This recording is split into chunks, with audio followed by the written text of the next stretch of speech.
Hey guys, so DoorDash just deactivated me 2 days after I reported my sexual assault.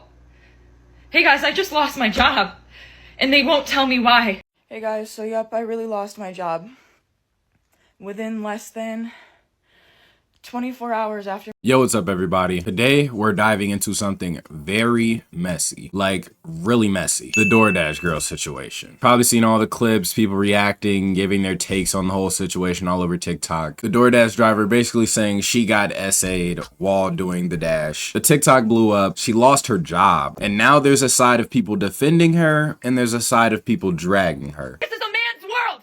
I'm the victim! Remember? But you're not though. You're not a victim. I don't get how it's so hard for you to wrap your mind around you aren't a victim of SA because you weren't assaulted. You literally only saw bro sneak. That's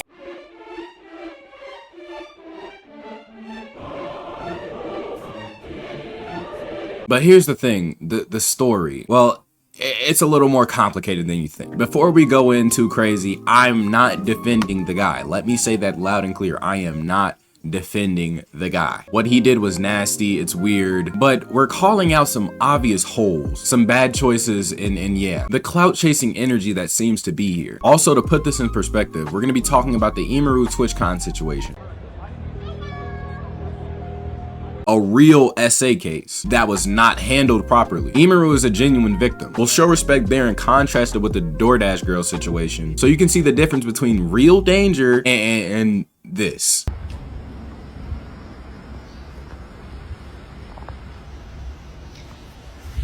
That's fucked up.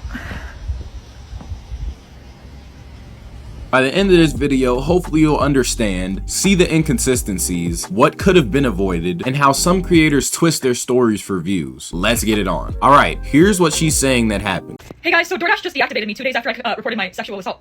Hey guys, I just lost my job, and they won't tell me why. They're supposed to send an email immediately after deactivation providing you the reason why and a link to appeal, and they didn't. So I contacted support, and they made me sit on the phone with them for 50 minutes just to tell me that they can't tell me the reason why, and I have to just go ahead and appeal without knowing why. So my chances of getting my account back, they have my money in that account. I was working! I was literally working! She's a DoorDash driver doing late deliveries. Order comes in. She goes to the customer's house. Mind you, it's late at night. The door is cracked open. Lights on, and the guy's half dressed from the top up. She puts the food down, opens the door, takes out her phone to record. Assumingly at this point she's freaked out. Posts this on TikTok, and then bam, instantly viral, bro. She says she reported it to DoorDash, and then moments later her account gets deactivated on DoorDash. Job lost. I lost my job! That was my only way to make money to pay my bills! And here's the kicker. In one clip, she says, I can't get paid because my TikTok video got took down. And they took down my video. They were gonna have to pay me for my second story time because that was over a minute long. They were gonna have to pay me for all those views I got. So nope, they took that right down.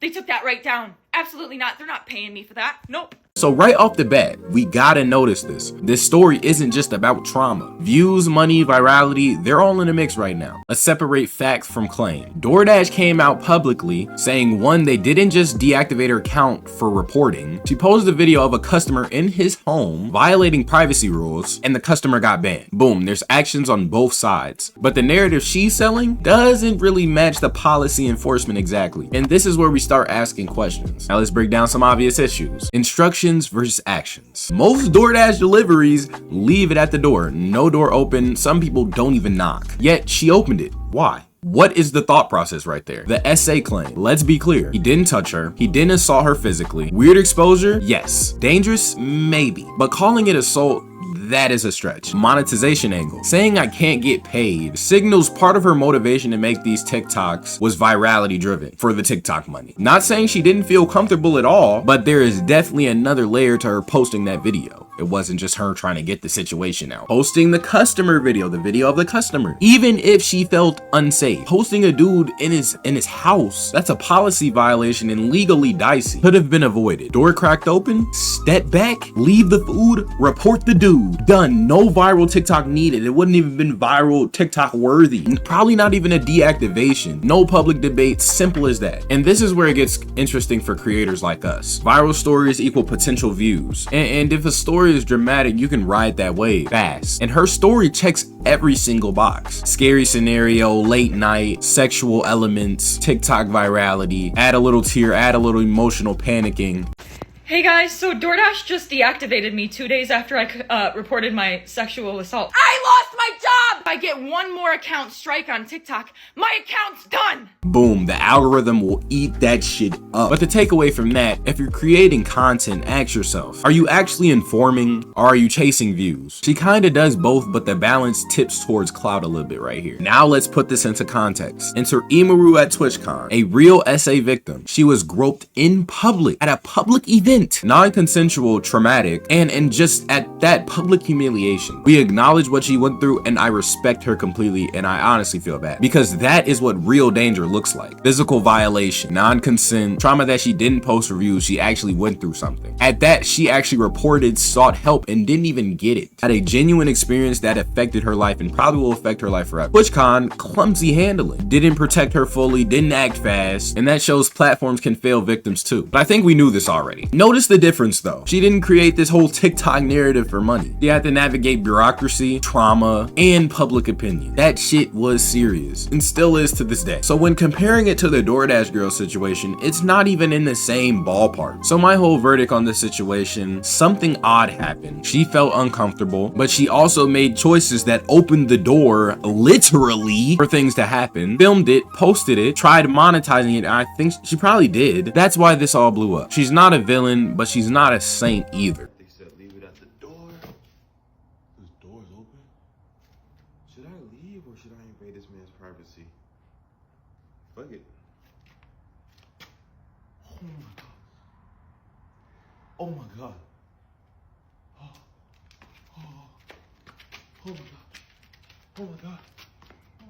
She's a cautionary tale for creators chasing viral content. Not every scary story online is what it looks like. Some of these motherfuckers are out here clout chasing. Some are misunderstandings. Some are genuine trauma. Learn the difference.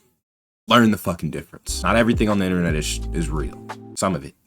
Not all. And to Imaru and all the real victims, we see you, we respect you, we hear you, and any platform not doing their part to protect these victims, y'all need to do better. All right, guys, so that's the DoorDash girl breakdown. Messy, avoidable, absolutely viral. If you like this analyst, make sure you like and subscribe. Drop a comment on your take on the situation, whether you're on her side or not. I don't give a fuck. We on the road to 1,000 subscribers, so make sure you hit that subscribe button, man. Anyways, I'm out this hoe. Deuces.